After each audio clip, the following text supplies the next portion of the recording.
to Eat, Lead, Sleep. This is Tapis. Hello, and this is Kalina. Welcome back, guys. We got a really cool episode for you guys today. But first, before we start into our episode, we definitely want to go over what we covered last time. So, Cal, do you remember what we covered last time? Atomic Habits. Yeah, one of our favorite books. So, guys, it was a really cool podcast. We kind of summarized the entire book, kind of had some of our key takeaways, the four behavioral changes, and the habits to those changes.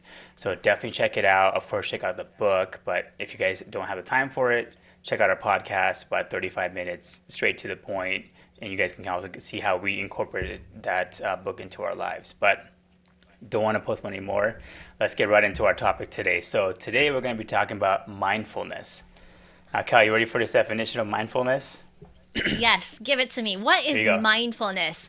Yeah, I think it's a good thing we start with this because I actually told my husband we were doing this, and he's like, "What is mindfulness?" And to be honest, I didn't know what mindfulness was either when corporate started talking about it, Yeah. and I was like, "What? What is this?" So yes, Yeah. hit me with it. What All is right. mindfulness? So according to Oxford Dictionary, mindfulness is a mental state achieved by focusing one's awareness on the present moment while calmly acknowledging and accepting one's feelings, thoughts, and bodily sensations used as a therapeutic technique. Did I lose you there?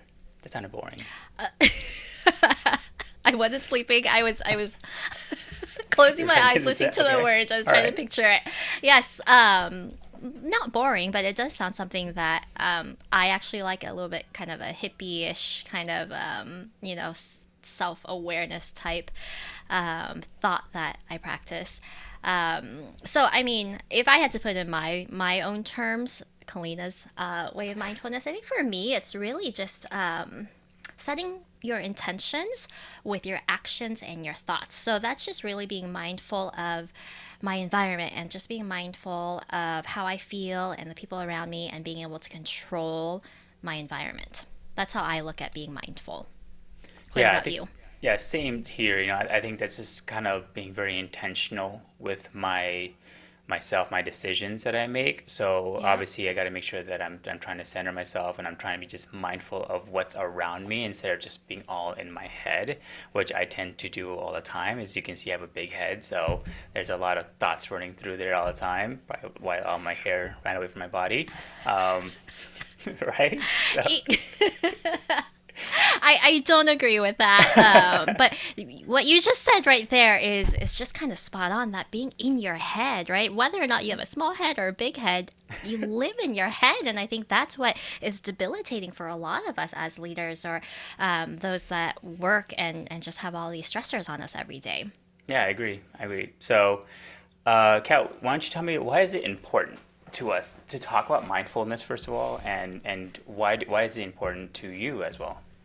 Yes, so aside from it sounding like a hippie way of life, mindfulness is actually really important for a lot of reasons, especially people in leadership or high executive roles where you have to be the one that's really in control and be in that face of what you dole out to your team, right? So, how it works, I think being mindfulness allows you to do two things. First of all, it creates that awareness of yourself and your surrounding. And then, secondly, it allows you to open up and have a very curious mindset. So, to go back to the first one, being aware of yourself and your surroundings, why does that help you?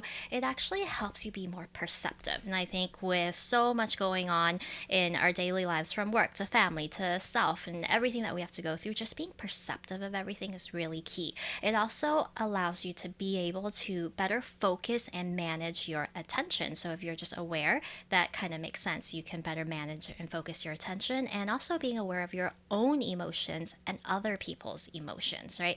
So that's all really helpful in that aspect. The second part, being curious and having that open mindset, will allow you to, this is my favorite part, to have less reaction to stressful experience. I think we can all use a lot of that, Yep. right?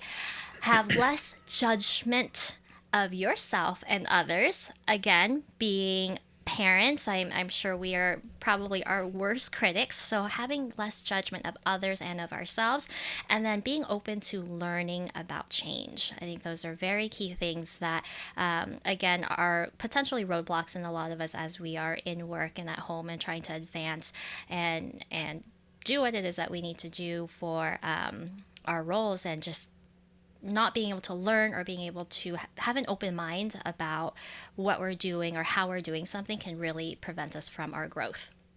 Yeah, and I think, I think the third and fourth point you kind of mentioned out there's some more aware of your own and others' emotions. That's super important because that's kind of like, again, trying to be in the now, trying to be present, and controlling your emotions because that can lead to stress, right? So the more you lose your control, the more stressed out you become.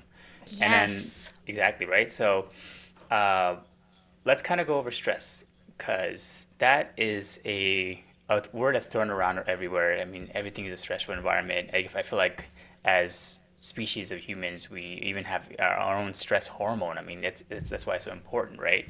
Very Um, right.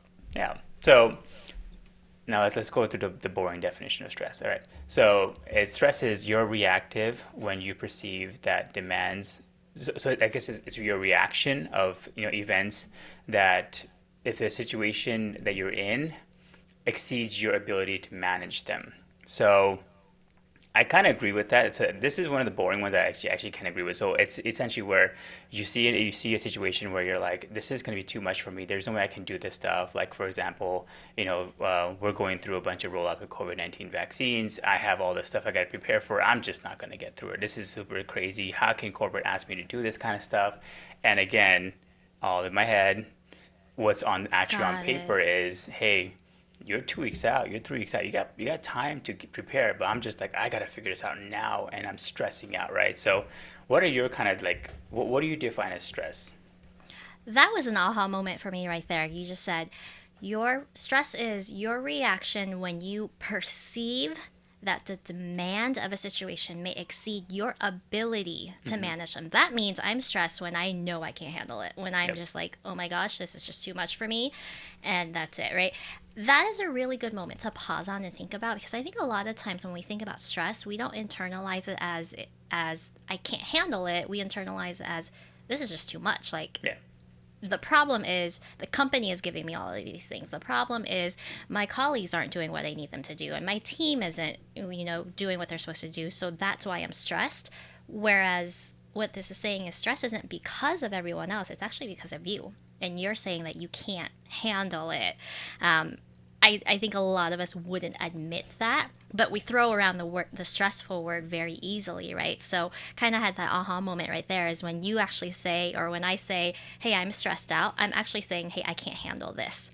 Right. So very interesting for me to kind of see it that way, because as someone who always wants to be in control of everything, I probably will be limiting the word stress and throwing it around a little bit less, because I definitely don't want anyone to think that I can't handle my ish.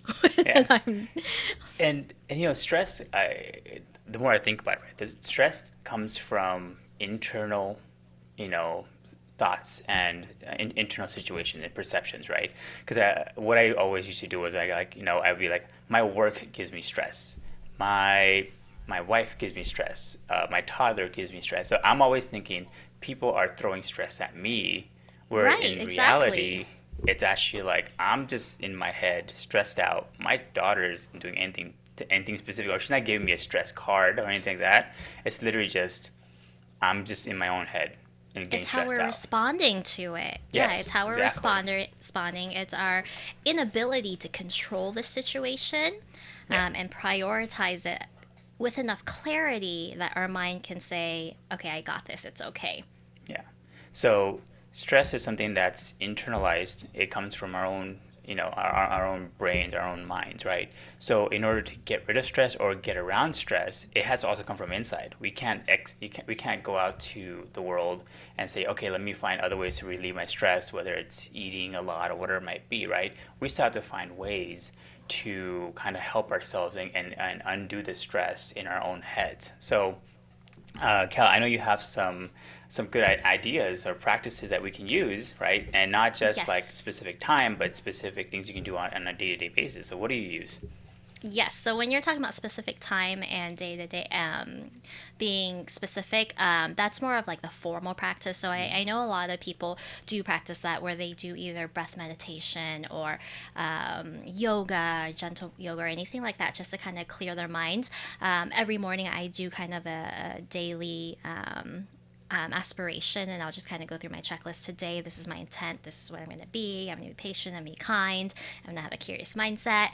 So those are a specific time that you dedicate every day to practice mindfulness. There are things that you can do which are more like informal practices where you don't necessarily have to set time, because let's face it, our time is very, very limited. So Hmm. for us to say, hey, set aside 5 minutes of your time just to be mindful, that isn't always very realistic. But you can also incorporate informal practices into your everyday activities as the situations come up. So when you start to feel you're in a situation where you're either stressful or overwhelmed, or you're just flooded with a bunch of different emotions, take a minute and just notice your sensations. Just notice how you feel and things around you. So some things like, you know, you were saying earlier, Tapas, things like identifying.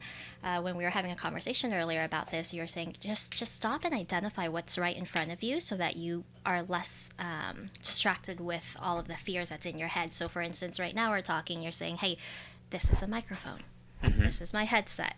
This is my laptop," and it kind of just gives you almost like that yoga 1, 2, 3 breath to kind of calm down. That's funny. I actually did that with George yesterday, trying to control his tantrums. And so George has been going through a lot of emotional situations recently. And so I actually started trying yesterday. Whenever he starts throwing a tantrum, I'll say, "Hey, George, slow it down. Give me a deep breath. Deep breath. 1, 2, 3," and we do that 3 times, and it actually works to calm Yeah. him down. And I didn't even, as we're talking about this, that I just realized, like, that's an informal practice of being mindful, because you're being mindful of your breath, you're being mindful of how you feel and those around you. So things like when you're showering, just be mindful of the sensations that you're feeling, the sound of the water, the feel of the steam, and the smell of your shampoo. Drive in silence. I don't know if you guys have ever done that before. I probably have never done it, but drive in silence and notice sounds of roads and traffics and cars around you. Eating, notice the taste and the smell, the color and the texture of what you're eating, and savor that moment. And just pay attention to your surroundings while you're walking to a meeting. Right before you get to a meeting, don't stress about the actual content of the meeting or what's going to happen or what you have to present, but just I guess obviously we don't walk to meetings anymore, but as you're setting up your office, Right. look at your pen and just kind of take a moment to observe and appreciate everything around you. Yeah, and I think like we talked earlier about it, where my exercise that I do is I just start saying things out loud. And yes, the first couple times you do it, you will sound like a crazy person. You're like, this is a phone, this is a mouse, and you're like, what what am I doing? Why am I doing Can you this? imagine? Can you imagine if we start getting into an argument with our spouses And all and you right. start to feel that, you're like, okay, this is my husband. You are talking really loud. This is start Yes. naming things around you. Your Yep. spouse would be like, what is happening right now, you crazy person? Yeah. And the thing you want to do is you when you identify objects, this is from one of the things I listen to, when you identify an object, don't give it like this is my favorite book. You have to just say this is a book. Because when you put the emotion behind the favorite book, then you're gonna start to like have Oh. specific like your mind will start wandering that way. You're like, oh, this is my favorite book, and you start thinking that way. If you're just trying to center Yep. yourself, just be like, this is a book, this is a mouse, whatever it is, and that really helps out a lot. And another thing I think you mentioned, which is around eating. So this is cool because I've started to do this when I used to take lunches and eat my food. I would either have a YouTube video or Wait, you whatever, have and I time would to eat? well, I'm just kidding.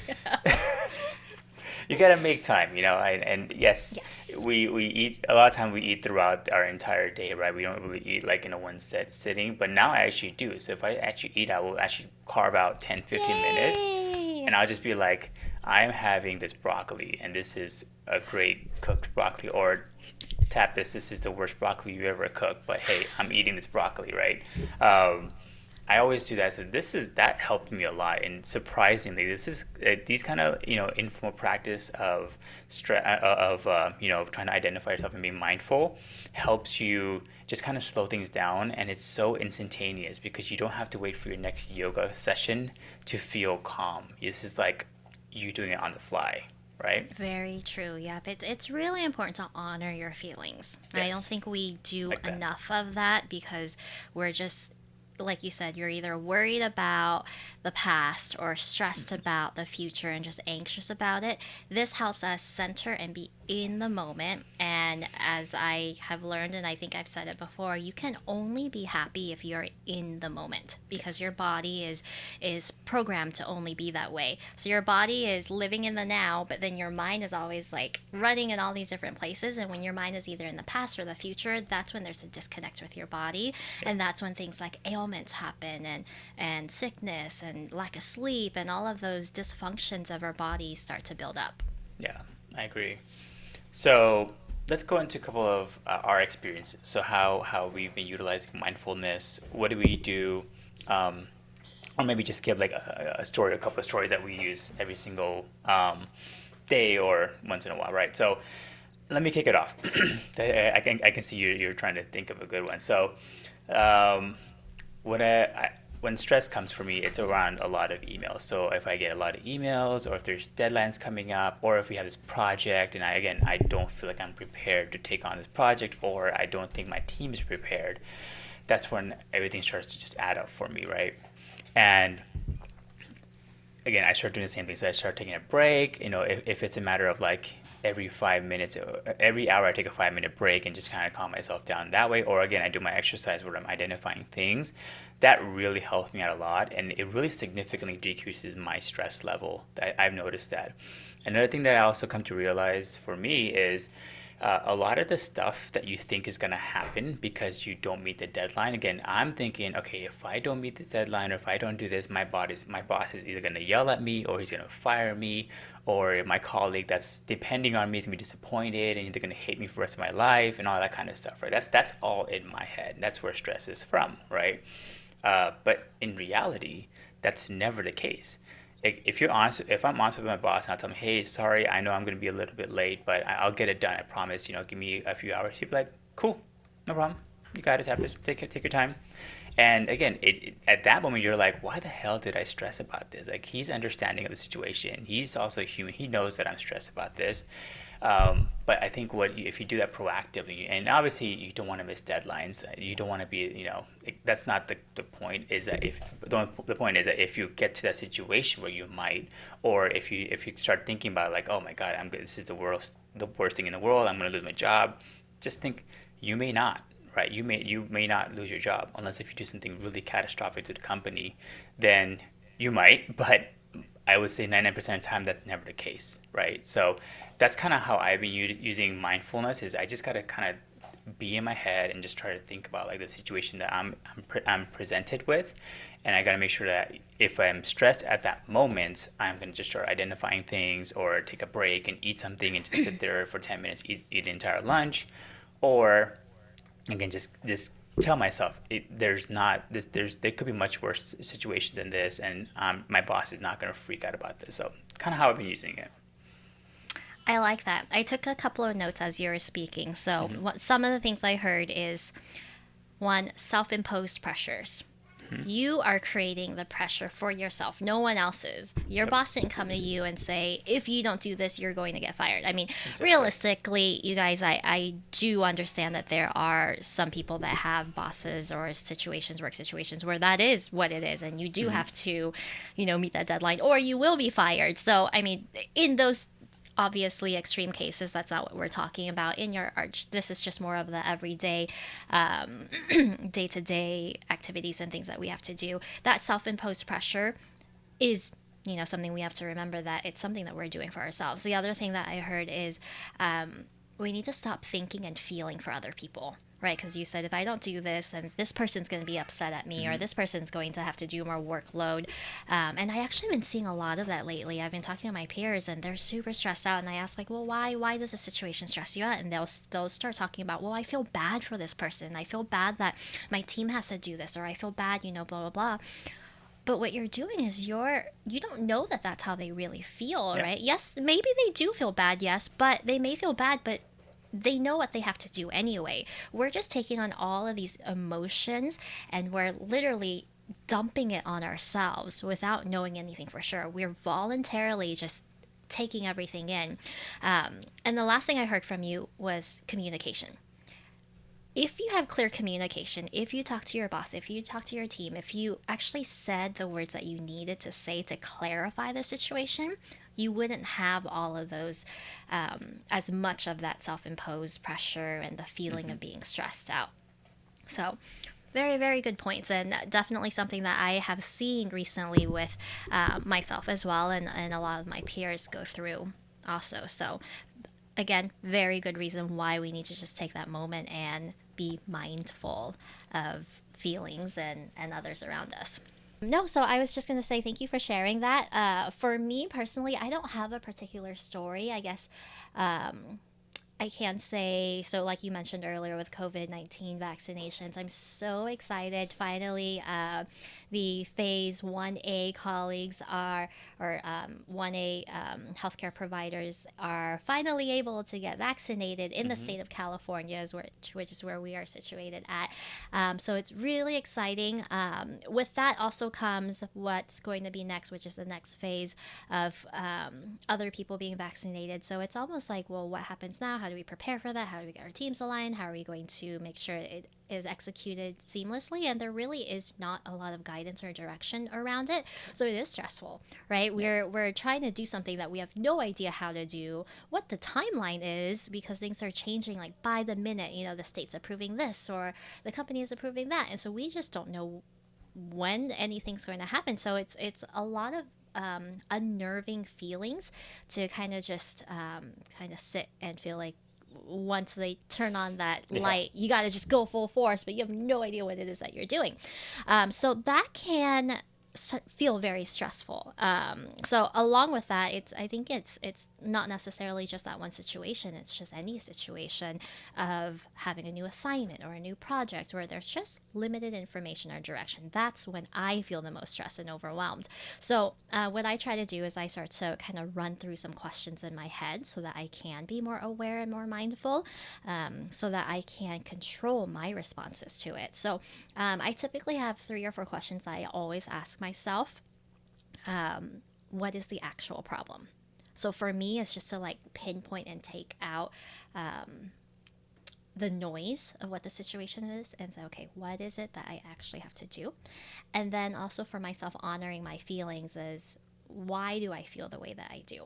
And kind of just sitting and thinking through, why am I stressed out? What about this stresses me out? And kind of seeing if I can dig deeper into it.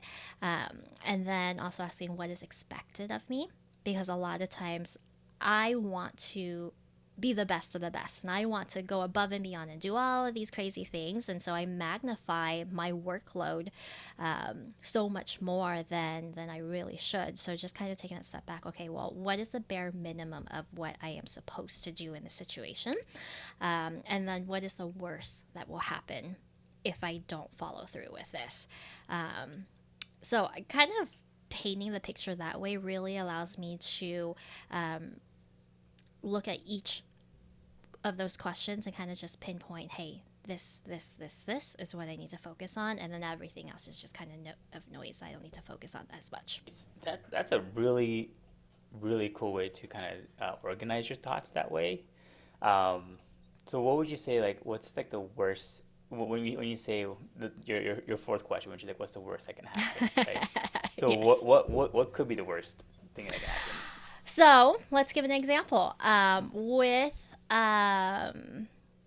So we have shared with the listeners that both Tapas and I are in healthcare, and so we oversee facilities that will be administering vaccinations. And so worst comes to worst of the situation is if I'm not properly staffed, my team doesn't know how to run the clinics. It's just, chaos. We don't have the space for it. We won't get the materials in time. Worst comes to worst is we don't vaccinate, right?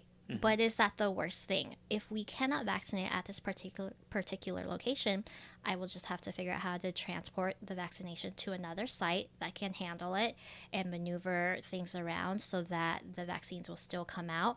And then I can handle and deal with the stores appropriately. But what I find that I'm doing is I'm worried and stressed out before the situation even happens. I don't know that they cannot vaccinate. I don't know that they're not trained enough. I don't know that they don't necessarily have enough people. Maybe they don't, but there's also a good chance that by the time that we need to go live, they'll pull clutch and make it happen. Right? So worrying about, oh my gosh, my teams aren't going to be able to take care of this it's unnecessary. As long as I can give them as much information as possible to get them prepared, that's the best that I can do. Yeah. I'm glad you mentioned that part because that is one of the things that I always kind of thought was me being mindful. So when let's say our directors give us an assignment, you're like, my team cannot handle this. There's no way, we're not ready for this. They can't do it. In my mind, I was like, I'm being mindful of their feelings. But in reality, we're actually not being mindful at all. We're actually we're trying to protect them.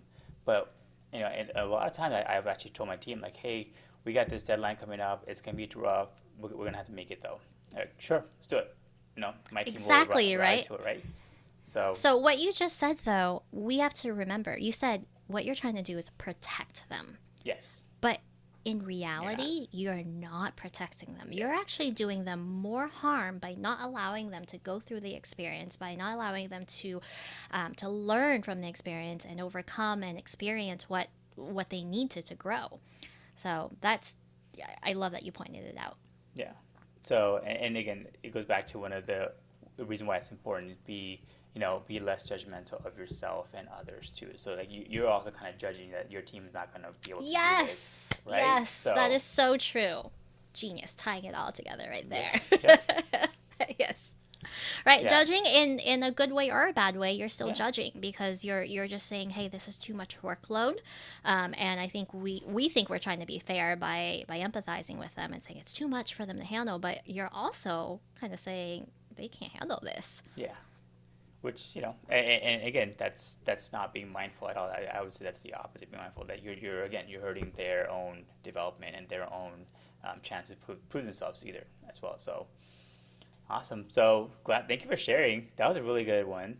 I know I kind of Thank threw you you. in the spot with that story. But now let's just wrap this up. So I know you actually had a really cool quote that you found that kind of helped to kind of bring it all together. So do you want to have your little mic drop moment now? Oh, I can try that. Yeah, sure. Well, guys, we talked a bit here about being mindful, how it works, how to kind of do it, and then kind of shared our stories as well. But honestly, mindfulness isn't really, it's not much of a a strategy or whatnot. It's really just for you to be in your own situation and your own control. So when I think of mindfulness, really, mindfulness requires us to show up in a situation and respond appropriately. Realizing that we have a lot of control over our lives than we realize that we actually do. Mindfulness gives us the skill to take control back. And I love that. I love that because I even have on my phone, if I can show you guys, I have a quote on here on my phone that says, take control of your environment. And I have this here because, it's just a friendly reminder to say that it's my life, it's my feelings, it's my outcomes, and I'm the one that controls it, not anyone else's. I wish I had a mic right now. I'd be like, it's the phone. Mic drop. All right, don't break your set. I know. Alrighty, well, I guess again, guys, mindfulness let us know what you think. It's a super important topic. I think it's something that we really need to just make sure all of us kind of spend some time and try some of the stuff that Kalina and I discussed today, some of the informal habits, and see what we can help each other out with. And again, this is a huge help, especially for those that are always stressed out. So I can't emphasize enough. I know some of the stuff we talk about may sound silly at times, a little, or as hipsterish or hippie-ish, but this stuff, there's a reason why they were so happy in the 70s, right? That and drugs. That and yeah, I was gonna say that. And You drugs. know, I mean, we're not here to judge anyone, so do Right. do what you We're will. being mindful of them. Yeah, Right. exactly. It's perfectly fine. Well, you guys, this was our real talk. So what that means is next time we are broadcasting, we'll be recapping a book so that you guys don't have to. So the next book we are reading is Art of War. Art of War. I have been wanting to read this one for so long, but it is so large and so big and so intimidating. And I mean, the title itself, you guys, Art of War. Like, Right? so really excited to be able to recap that for you guys so you don't actually have to read it and save you guys some time. Join us next time we broadcast and let us know in the comments what your guys' thoughts are today, if mindfulness is helpful for you or if there's anything else you guys want us to cover. All right. Let's get leading. Thank you guys. Let's get leading. Bye, guys. Bye.